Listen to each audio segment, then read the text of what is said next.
This is Isn't It a Goddamn Shame? Where we put our shame on blast to unchain ourselves from our shadows and finally fly free.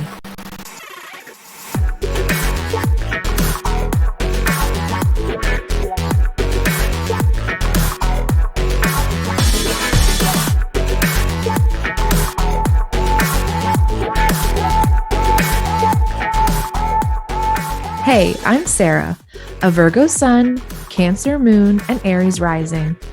I'm also an ex-evangelical Christian, a current mental health therapist, a Reiki energy healer, hypnotherapist, big girl, and in recovery from people pleasing who has over 12 years of experience in deconstructing and reconstructing from religion. I'm on a journey to the true and radical self-love that we need to heal ourselves with the hope of co-creating a better future for ourselves and future generations.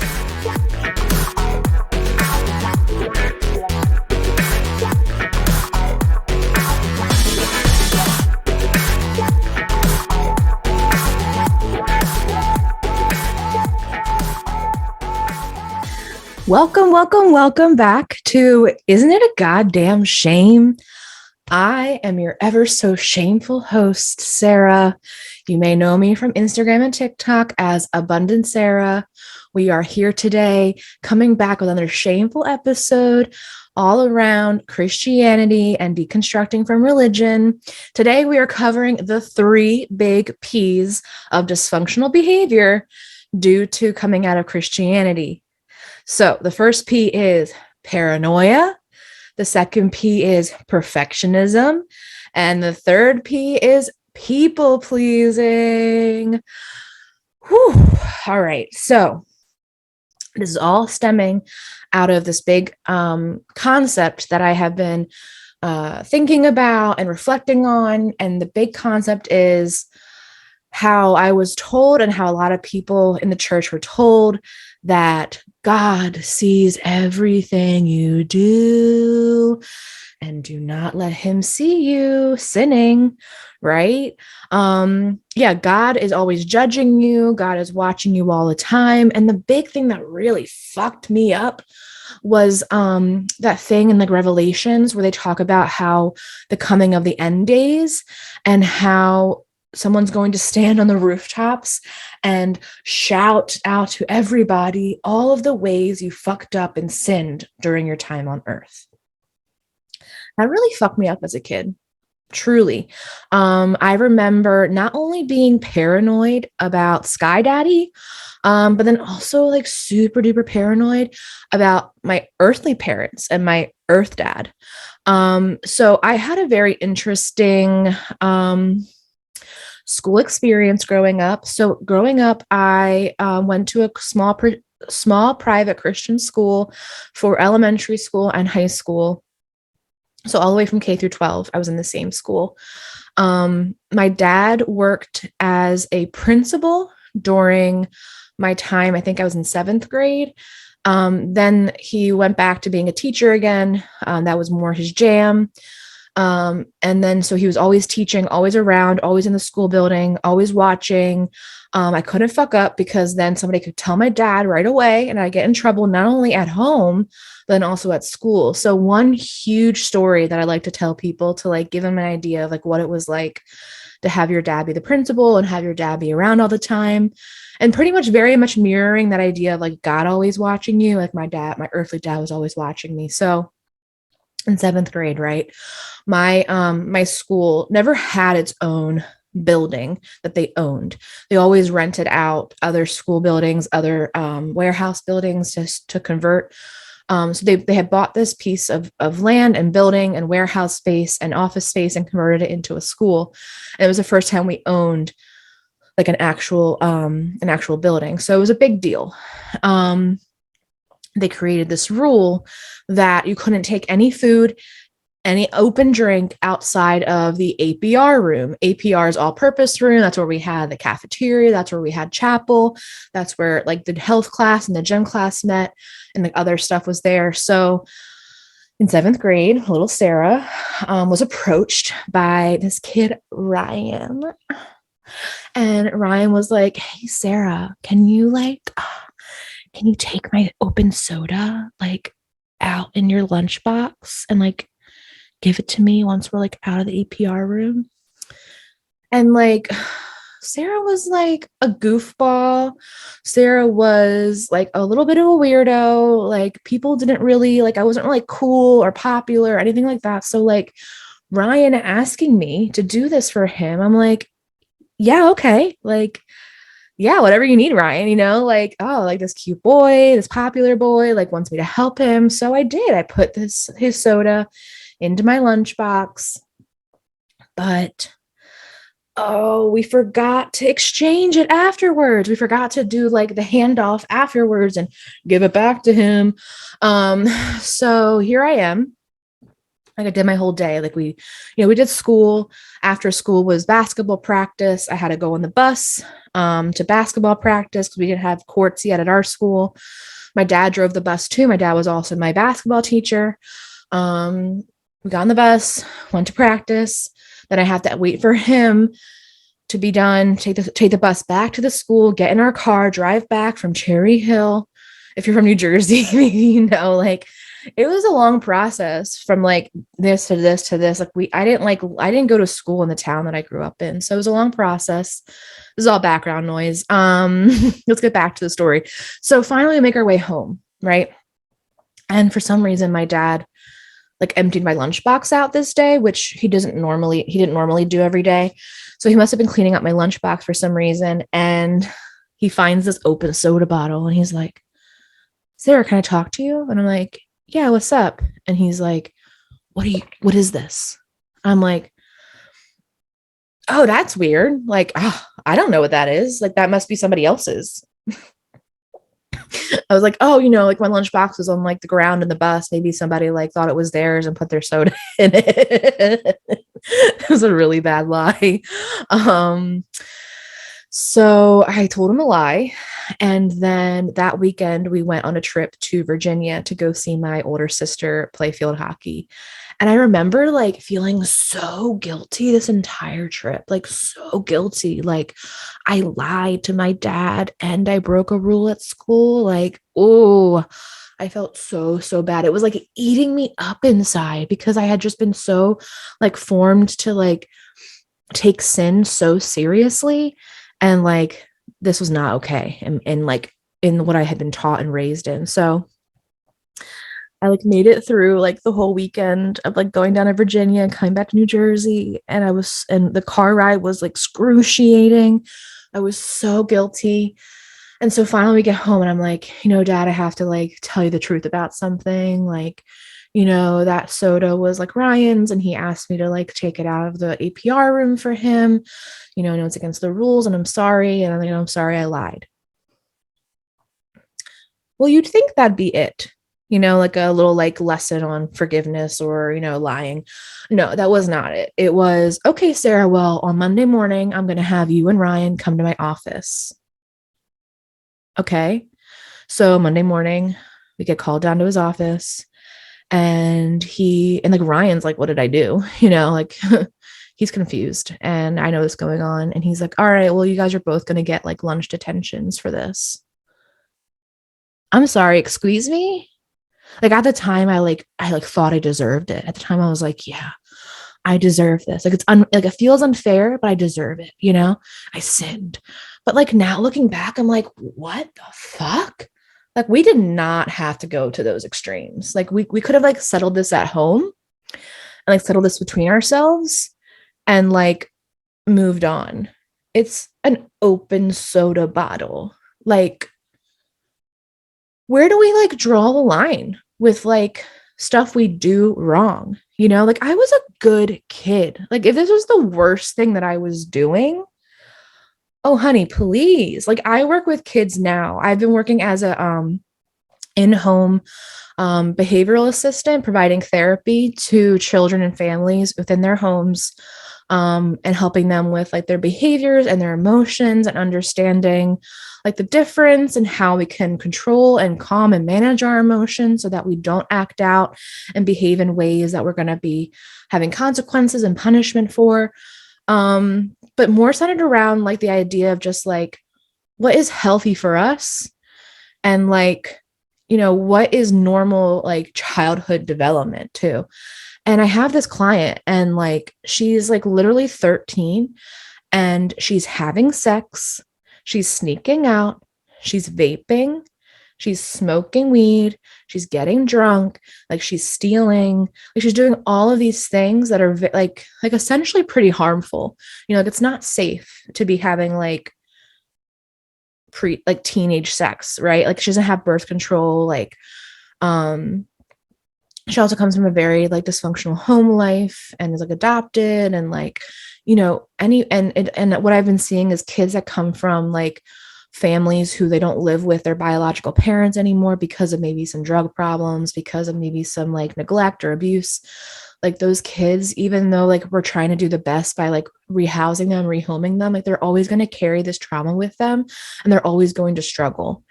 And it doesn't make her a bad kid that she's doing all this stuff, but at the same time, like this is what we should really be worried about. And we have to realize that we can't control kids. We can't. Like if you tell them not to do something, what are they going to want to do?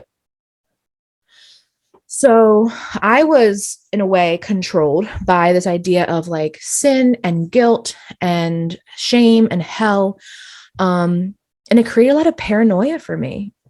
I remember like having nightmares of like getting found out about stuff. And the things I was getting found out about were so minor. Like literally in my dream, I'm like in my dream and I have like this radio and I'm like listening to like Radio Disney and it's like non-Christian music. And I'm like listening to it, but then I hear my dad coming down the hall and I have to like turn it off and like pretend I'm asleep. And this is in my dream. I'm getting scared. I'm going to get caught listening to Radio Disney. Like, are you kidding me? Like, that's not like healthy, like I shouldn't be worrying and having anxiety. Like this is anxiety producing. Like I want to listen to Radio Disney. There's nothing wrong with that. Like, why do I only have to listen to Christian music? Like they put you in this bubble, especially where I come from. And they're like, nope, anything else is not Jesus word. Anything else is not godly. You cannot listen to it.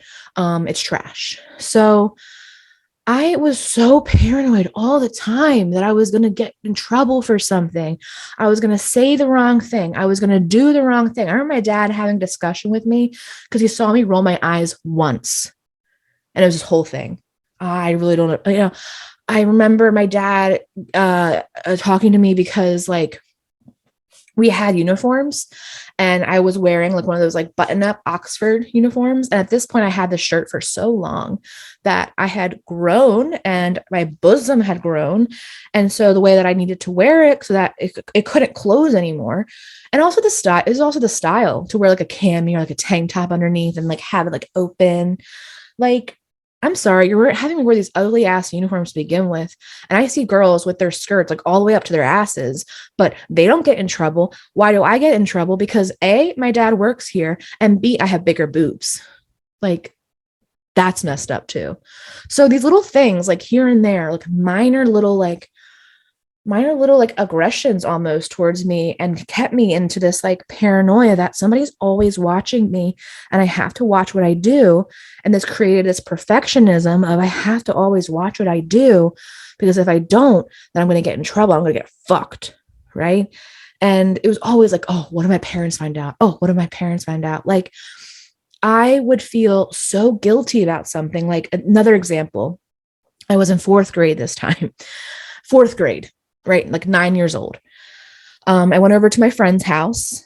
I remember her like putting on the movie Ghost, which, okay, maybe it's not like the ideal movie for like a 9-year-old. I get that. And plus like looking back and watching it back now as a 30-year-old, I was like, yeah, I can see why my parents wouldn't want me to watch this because it's all very much like psychic and like talking to the dead and like connecting with them and like all the afterlife stuff that isn't in the Bible that they wouldn't agree with. So that makes sense as to why. And it was rated R.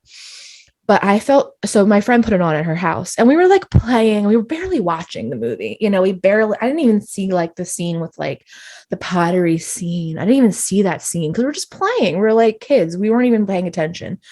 But when I got home, I felt so guilty. Like I had done something wrong because I knew I wasn't supposed to watch this movie. So I came clean about it to my mom. And like, I got like a talking to about like, the devil tempts us and we have to choose the right choice. And, by, telling me the truth, you did a good thing, but, we need to work on, just saying no to our friends and, even if it's an unpopular choice. I mean, come on. Everything was always a lesson. Like, how could this not breed anxiety into somebody, Um, so I was always trying to do the right thing, always. And this became more of like a people pleasing too. Um, what is the right thing to do so that I don't create any conflict? What is the right thing to do so I don't upset them? What is the right thing to do? And I would get in trouble for like saying shut up once. Like one time I was sent to my room for saying shut up or saying stupid, like just the most minuscule things. Like, and you know what ultimately like strict parents breed? I've seen people talk about this too. It's like strict parents breed sneaky kids. And that's the truth. What did I do after I learned?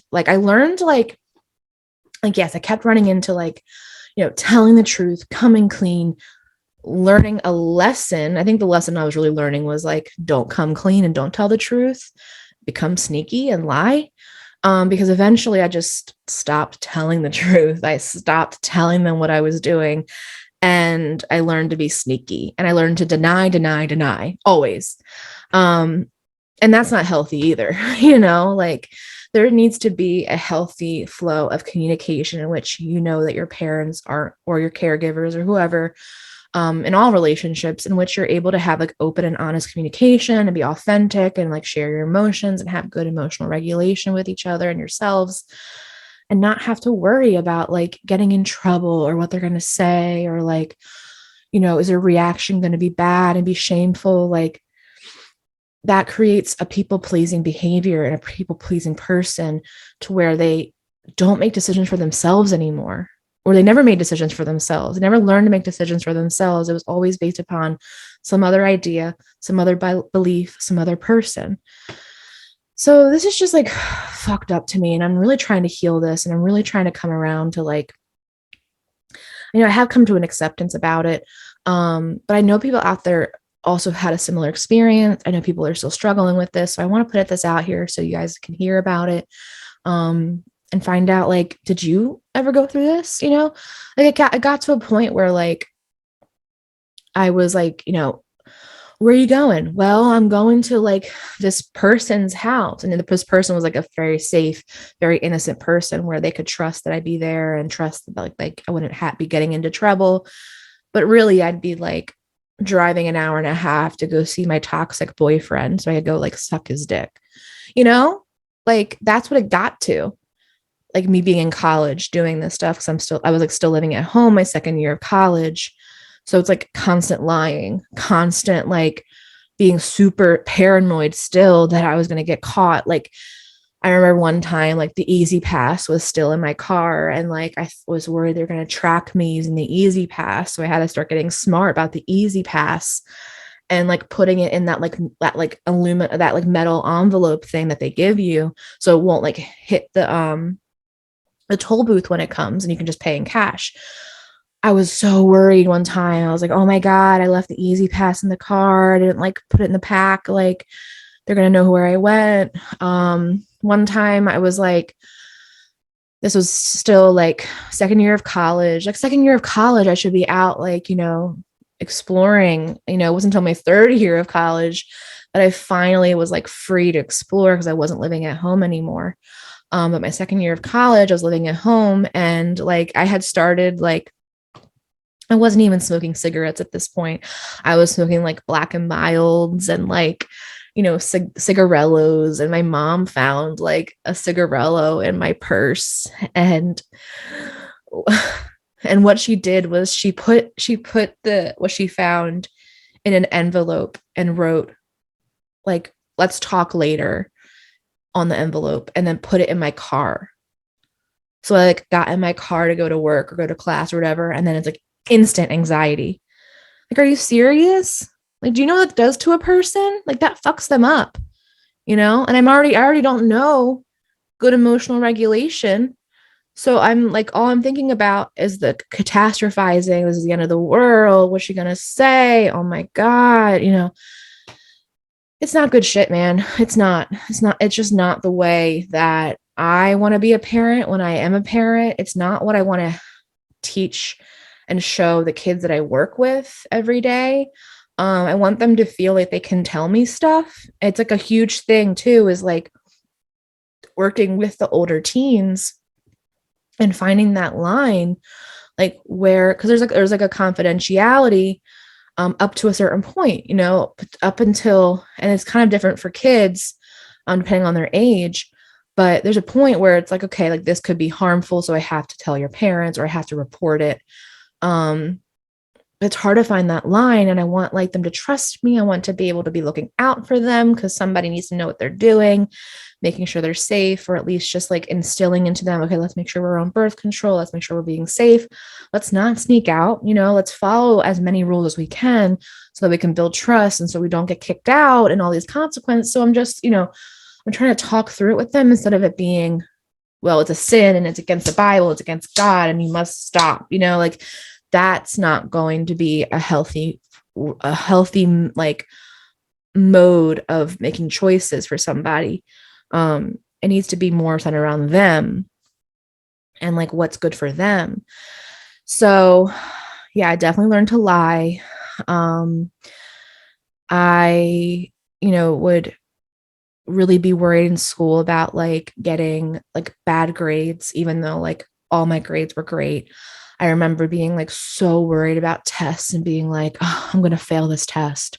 And then like coming back and I got an A. Like, what was I anxious for? You know, I was anxious because I was scared I was going to get in trouble with my parents if I didn't get a good grade, you know? So it just really just like messes with your head. And when you learn that, then you learn those dysfunctional behavioral patterns to keep yourself safe and to keep yourself protected and to avoid any discomfort. So now that I've gotten older, I have been working through inner child wounds through hypnosis and through journal prompts and through self-reikiing and through going to see other healers. Now that I've come to the other side of it, I'm feeling much more in that like teen rebellion side. Like this podcast definitely came out of my like teenage rebellion side that I never got to really have. And finding healing around the whole idea that like somebody's watching you all the time and judging you and writing down your faults. So I came across in my spirituality journey Archangel Metatron, and I find him incredibly interesting. I find him interesting because he is one of the only angels that started out as a human and became an angel.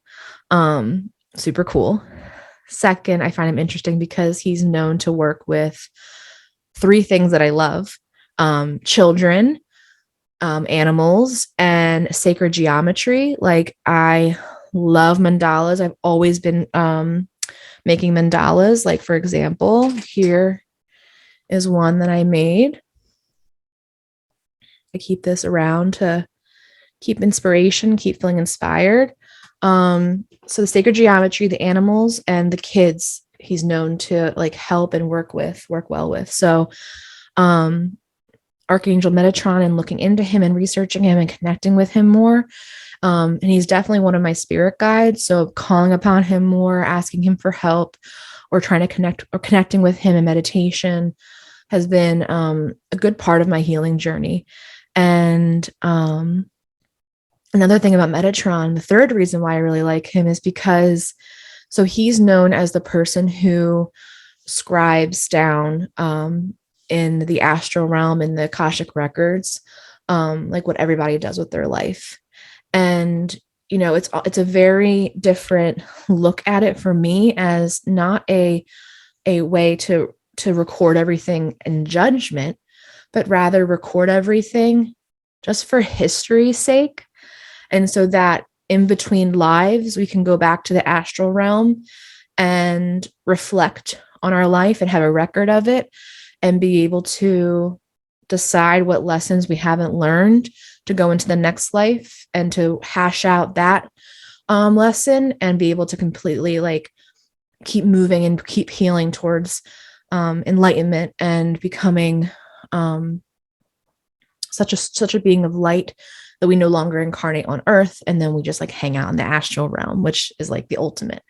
So by reprogramming and re-looking at this in a new light has been super healing for me, to be able to call upon him, to be able to feel good about like being watched as more like a helpful thing. Like, hey, I'm up here and I'm taking notes, so that like when you get back to the astral realm, because when your soul gets back here, you can like reflect and you can look at it and it can help you. It's more like a helpful thing, not like a judgment and brimfire and brimstone and fire, hellfire. It's not like that. It's more healing and light and helpful and loving. And that really helps me, because I cannot anymore with like judgment from Sky Daddy, judgment from Earth Daddy. I went through a period of where I just felt so judged by my parents and so hurt by them and so misunderstood that I stopped talking to them for a couple years. It was a really hard time. I was very depressed at the time, and it did not feel good to be like disconnected from family. It felt really bad. It felt discomforting. I felt like I was doing something wrong once again. I was working really hard in therapy, and I was able to make some breakthroughs through therapy, because my therapist had a lot of different modalities she used. And one modality that really, really helped, well, two modalities that really helped. One was EMDR. If you haven't heard of it, go look it up, EMDR. And the second one was sand tray therapy. So sand tray therapy is play therapy that we usually use with kids, but she uses it with adults and couples and teens and everybody. And by going through sand tray, it's a very much like tactile way of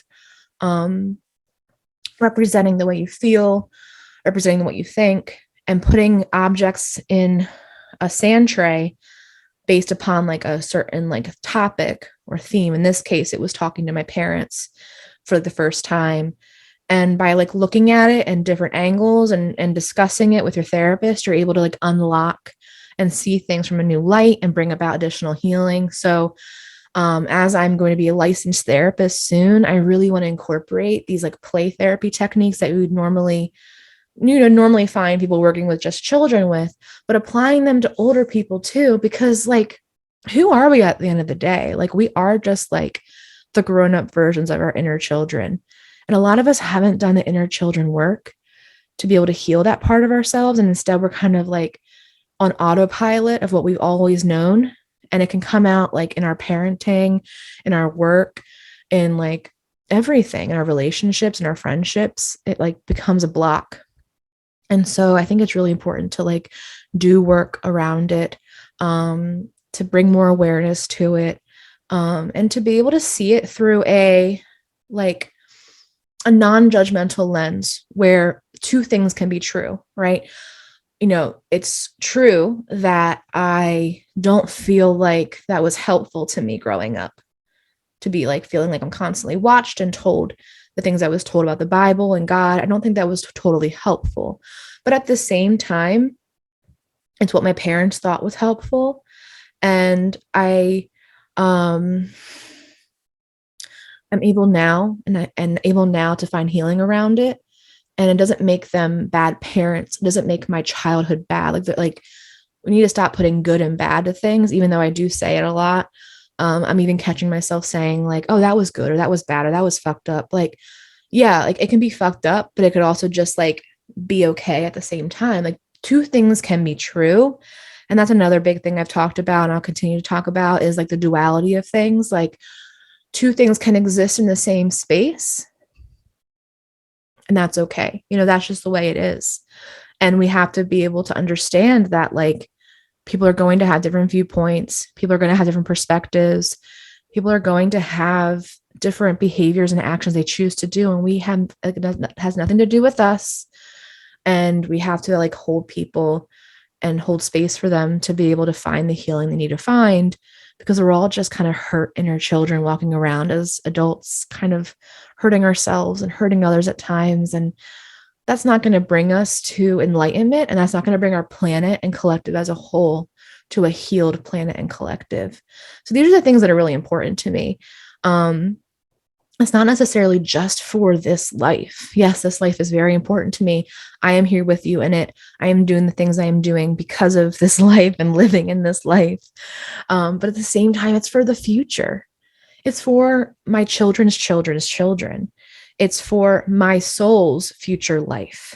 It's for the continuation of a planet after me.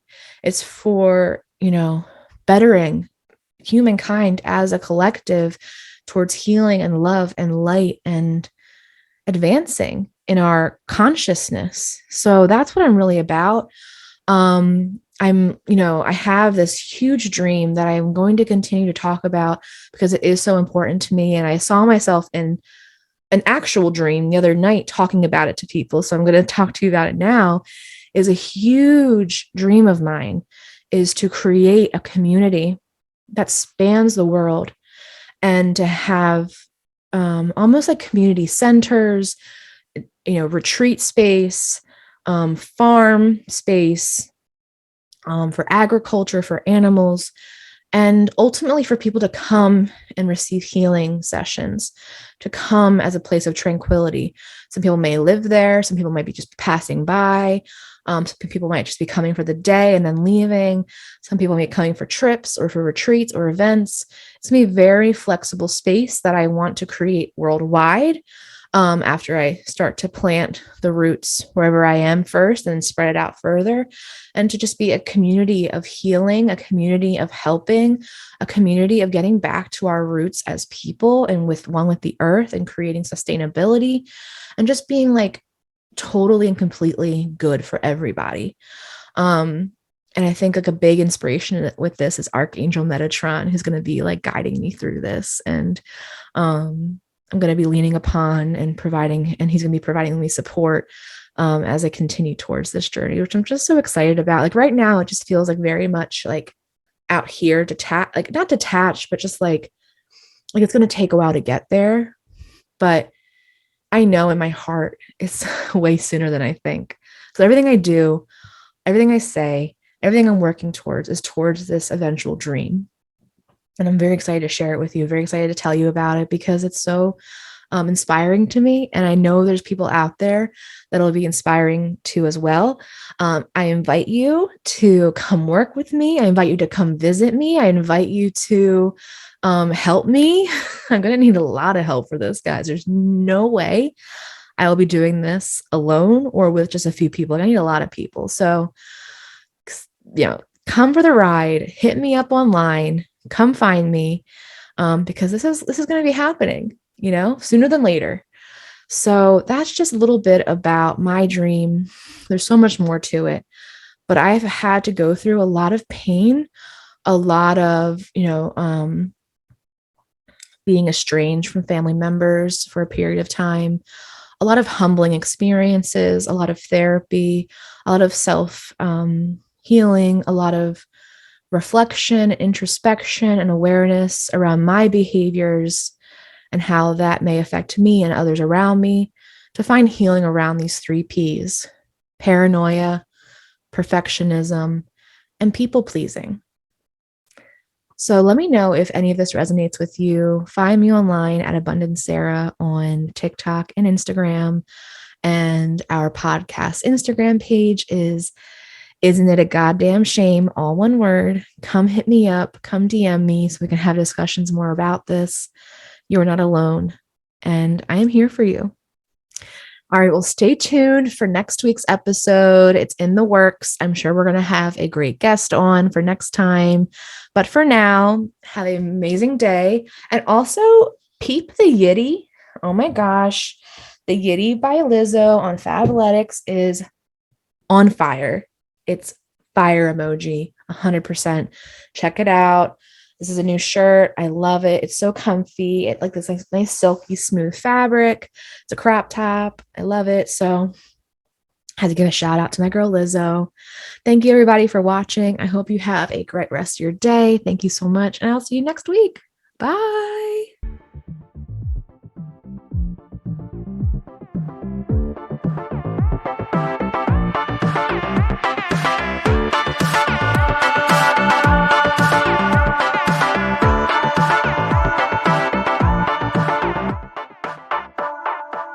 Bring the funk back.